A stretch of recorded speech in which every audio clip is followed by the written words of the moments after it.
Welcome to my channel. और जैसा कि हमने पिछले वीडियो में मैंने आपसे बात करी थी कि भी आपका इंश्योरेंस का क्लेम नहीं मिलेगा अगर आपने कुछ इम्पोर्टेंट चीज़ों का ध्यान नहीं रखा। तो उसके अंदर मैंने बताया था आपको कि 18 एक्सक्लूजन्स आते हैं आपकी पॉलिसी में और कुछ कंज्यूमेबल्स के आइटम के क्लेम नहीं मिलते हैं। तो 18 एक्सक्लूजन जो थे उसके अंदर से 3 मैंने आपको बताए थे कि वेटिंग पीरियड क्या होता है और वेटिंग पीरियड 3 अलग-अलग चीज़ों के हैं। तो वो 3 फर्स्ट 3 वेटिंग पीरियड से रिलेटेड एक्सक्लूजन्स हैं। उनको डिटेल में देखना हो तो उस वीडियो का लिंक मैंने डिस्क्रिप्शन में डाल दिया है, आप उसको देखिए। आज हम बात करते हैं उन एक्सक्लूजन्स का जो आज भी नहीं मिलेंगे, कल भी नहीं मिलेंगे और कभी भी नहीं मिलेंगे। और ये जो एक्सक्लूज़न है, इनको समझ लीजिए, पॉलिसी लेने से पहले भी समझ लीजिए और पॉलिसी लेने के बाद में भी ध्यान में रखिए, क्योंकि अगर आप इनको नहीं समझेंगे, तो क्लेम के टाइम पे आपको बहुत बड़ी प्रॉब्लम होने वाली है, फ्रस्ट्रेशन होने वाली है और उस टाइम पे आप नहीं चाहेंगे कि आप फ्रस्ट्रेट हों। तो आइए, इनको थोड़ा डिटेल में समझते हैं कि ये एक्सक्लूज़न्स क्या हैं। ये जो 15 एक्सक्लूज़न्स हैं, इनको आप पूरा अपने दिमाग में बिठा लीजिए। सबसे पहला है इन्वेस्टिगेशन एंड इवैल्यूएशन। आप अगर हॉस्पिटल में एडमिट हुए हैं और हॉस्पिटल के अंदर आपका कोई इलाज नहीं हुआ है, सिर्फ एग्जामिनेशंस हुए हैं, इन्वेस्टिगेशन हुआ है, तो उस केस के अंदर आपके हॉस्पिटलाइजेशन के एक्सपेंसेस इंश्योरेंस कंपनी नहीं पे करेगी। ये स्टैंडर्ड एक्सक्लूजन है, इसलिए आप इसको ना किसी कंपनी से लिंक मत करना। आप किसी भी कंपनी की एक्सक्लूजन उठा के देखोगे तो आपको ये मिलेंगे। ये चौथे नंबर पे एक्सक्लूजन जो मिलेगा आपको, नंबर 4, किसी भी पॉलिसी में किसी भी कंपनी के, ये चौथे नंबर का एक्सक्लूजन है, इन्वेस्टिगेशन एंड इवैल्यूएशन। वहाँ पर कोई भी लाइन ऑफ ट्रीटमेंट नहीं है, वहाँ पर आपको इंश्योरेंस कंपनी क्लेम नहीं पे करेगी। पांचवा जो एक्सक्लूजन है वो है rest cure, rehabilitation and respite care. आप थक गए, आपने अपने आप को इतना जो है एग्जॉस्ट कर लिया कि भी आपको डॉक्टर को बोलना पड़ रहा है आप लेट जाइए भाई साहब, आप बैठिए यहाँ पे और हम आपको जो है ड्रिप लगाते हैं और फिर उसके बाद में आप घर चले जाइए। अगर इस तरीके का कोई हॉस्पिटलाइजेशन हुआ है, अगेन कोई लाइन ऑफ ट्रीटमेंट नहीं है, सिर्फ एक्सर्शन है, रेस्ट क्योर हो रहा है, तो वो भी आपको नहीं मिलेगा। अगला जो चीज़ है जहाँ पर आपको कभी भी क्लेम नहीं मिलेगा, वो है मोटापा कम करने का, ओबेसिटी का। बैरियाटिक सर्जरी करवाते हैं तो आपको उसका क्लेम नहीं मिलेगा। लेकिन यहाँ पे थोड़ी-सी रिलीफ है। 2 सर्कमस्टेंसेस में बैरियाटिक सर्जरी आपको अलाउ हो जाएगी। अगर 18 साल से ऊपर हैं और आपका बीएमआई जो है वो 35 से ऊपर है, साथ में कोई कोमोर्बिडिटी है हाइपरटेंशन की, डायबिटीज़ की या स्लीप एपनिया की, और वहाँ पर अगर आपको डॉक्टर रिकमेंड करता है कि भी आपको मोटापा कम करने के लिए बैरिएट्रिक सर्जरी करनी पड़ेगी, तो वो आपको कवर हो जाएगा, उसके अलावा कवर नहीं होगा। एक दूसरी सिचुएशन और है जहाँ पे बैरिएट्रिक सर्जरी आपको कंपनी अलाउ कर देगी, अगर आपका बीएमआई 40 से ऊपर चला गया है। यहाँ पर कोमोर्बिडिटी की भी ज़रूरत नहीं है। तो यानी 35 से ऊपर की बीएमआई कोमोर्बिडिटी के साथ में और 40 से ऊपर बिना कोमोर्बिडिटी के साथ में आपको वो मिल जाएगा। लेकिन इन जनरल जो है बैरिएट्रिक सर्जरी का ट्रीटमेंट आपको नहीं मिलेगा, मोटापा कम करने का खर्चा नहीं मिलेगा। अगला जो 7वां एक्सक्लूजन आपकी पॉलिसी में आपको मिलेगा वो है चेंज ऑफ जेंडर। आजकल थोड़ा चल गया है, ट्रेंड में भी आ गया, लोग बाग जेंडर चेंज करना चाहते हैं, लेकिन क्योंकि वो मेडिकल कंडीशन नहीं है, वो आपको यहाँ पे कवर नहीं होगा। 8वां एक्सक्लूजन जो आपकी पॉलिसी में आपको मिलेगा वो है कॉस्मेटिक सर्जरीज।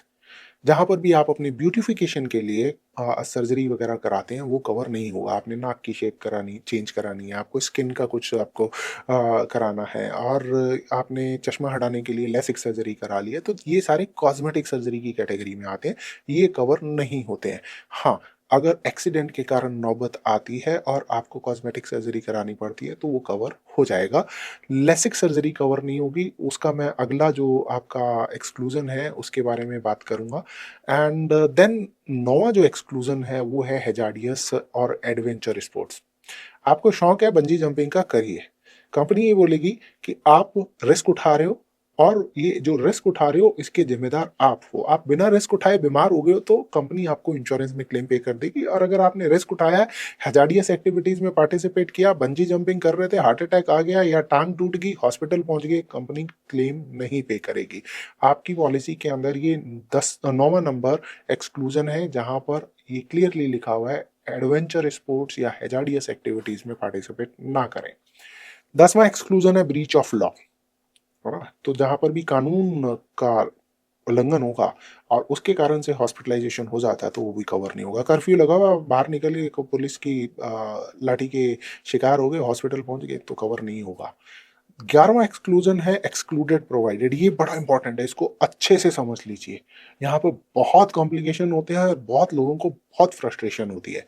एज पर IRDA regulation, insurance companies are allowed कि वो अपने पॉलिसी के अंदर कुछ एक्सक्लूडेड प्रोवाइडर का नाम ऐड कर सकती हैं।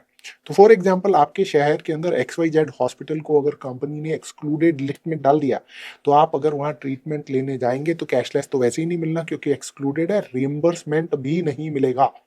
तो इसलिए जब भी हॉस्पिटलाइजेशन हो रहा है, मेक श्योर आप किसी एक्सक्लूडेड प्रोवाइडर के पास ना पहुंच जाए। अब आपका क्वेश्चन आएगा, भाई साहब हमें क्या पता, इमरजेंसी के अंदर हम पहले ये चेक करें कि वो एक्सक्लूडेड है या नहीं है, या हम हमारे बंदे का इलाज करवाएं। इमरजेंसी सिचुएशन है, हार्ट अटैक आ गया, एक्सीडेंट हो गया, उसमें एक्सक्लूडेड प्रोवाइडर के केस के अंदर आपको रियम्बर्समेंट मिल जाएगा। लेकिन अगर प्लान हॉस्पिटलाइजेशन में गए हो जहां इमरजेंसी नहीं है, वहां पर रियम्बर्समेंट भी नहीं मिलेगा। Be very careful. देन 12वां एक्सक्लूजन है अल्कोहलिज्म, ड्रग्स एंड सब्सटेंस का एब्यूज। अगर आप दारू पीकर अपनी तबीयत खराब कर लेते हो, नशा करके अपनी तबीयत खराब कर लेते हो और उसके कारण से आप हॉस्पिटल पहुंच जाते हो, तो वो यहाँ पे कवर नहीं होगा। यानी कि दूसरे शब्दों के अंदर, हेल्दी लाइफ स्टाइल रहते हॉस्पिटल पहुंच के तो कवर हो जाएगा। जैसे मुझे याद है एक वो मिस्टर प्रमोद महाजन का बेटा एक बार एडमिट हो गया था कई साल पहले, क्योंकि उसने ड्रग्स ज़्यादा ले ली थी। तो उस केस में उसका हेल्थ इंश्योरेंस पॉलिसी क्लेम नहीं पे करेगा। तो बी वेरी केयरफुल। दारू पीजिए, लवली लवली पैग लगाइए, और इस लेवल पे मत पीजिए कि वो आपको डैमेज करे। देन इज योर ट्रीटमेंट ऐसी जगह पे जो एक हॉस्पिटल रजिस्टर्ड नहीं है।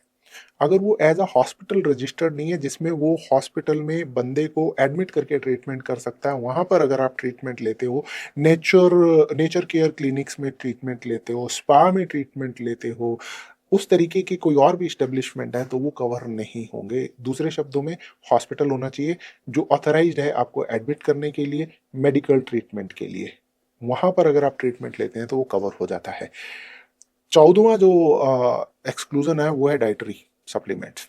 ऐसे कोई भी सप्लीमेंट्स जो ओवर द काउंटर बिना प्रिस्क्रिप्शन के ले सकते हैं, अगर आप वो ले रहे हैं और आपके ट्रीटमेंट का पार्ट है वो, तो आपकी कंपनी काट देगी। लेकिन जैसे मैंने पिछले वीडियो में बताया था कंज्यूमेबल्स के मामले में, जहां पर कि अगर आप एड ऑन लेकर कंज्यूमेबल्स कवर कर लेते तो ये उसमें कवर हो जाता है। और डॉक्टर ने अगर ट्रीटमेंट की लाइन में प्रिस्क्राइब किया तो भी कवर हो जाता है। तो फॉर एग्जांपल विटामिन डी अगर किसी को दिया जा रहा है और उसका विटामिन डी कम है और रिकवरी के लिए वो ज़रूरी है, तो वो कवर हो जाएगा। लेकिन अगर वो जूस पी रहा है या अगर वो किसी और तरीके का प्रोटीन शेक ले रहा है जो कि प्रिस्क्राइब नहीं है, या प्रिस्क्राइब भी किया गया लेकिन ओटीसी प्रोडक्ट है, तो वो कवर नहीं होगा। रिफ्रैक्टिव एरर, जैसे मैं अभी कॉस्मेटिक के टाइम पे बोल रहा था, लेसिक सर्जरी। तो लेसिक सर्जरी कॉस्मेटिक ट्रीटमेंट में आती है, लेकिन अगर आप अपना आई साइट करेक्शन करवाते हैं तो वो यहाँ पर कवर नहीं होगा। यहाँ पर आपके लिए एक एक्सेप्शन है कि ये एबनॉर्मल सर्कमस्टांसेस हो जाए, एबनॉर्मल सिचुएशन हो जाए तो कवर हो जाएगा। फॉर एग्जांपल, अगर आपका डायॉप्टर 7.5 से कम है तो ये कवर हो जाएगा। उस सिचुएशन में कंपनी आपको इसका क्लेम पे कर देगी।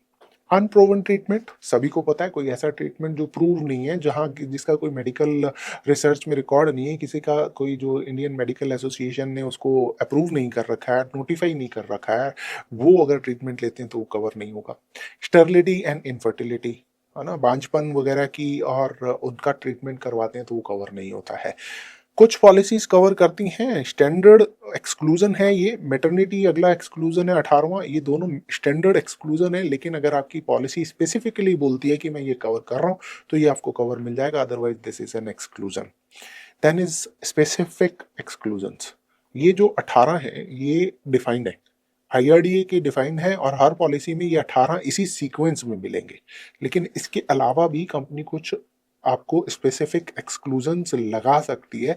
जब भी कंपनी स्पेसिफिक एक्सक्लूजन्स लगाएगी, पॉलिसी लेते टाइम पे कंपनी आपको बताएगी कि भाई साहब ये चीज़ हम नहीं कवर करेंगे, आपको एक्सेप्टेबल है, आप बोलते हैं हाँ एक्सेप्टेबल है, तब वो आपको पॉलिसी इशू करेगी। तो उसको काउंटर ऑफर बोलते हैं। तो जब भी आप पॉलिसी लेंगे और कंपनी अगर बोलती है जी आपका हाई ब्लड प्रेशर जो है इसको हम परमानेंटली कवर नहीं करेंगे, तो कंपनी अपनी मर्जी से नहीं करेगी और कंपनी आपको काउंटर ऑफर देगी कि भाई साहब हम आपका पॉलिसी करने को तैयार हैं, लेकिन ये परमानेंट एक्सक्लूजन लगा कर करेंगे। अब आप बताइए आप करवाना चाहते हैं कि नहीं करवाना चाहते हैं।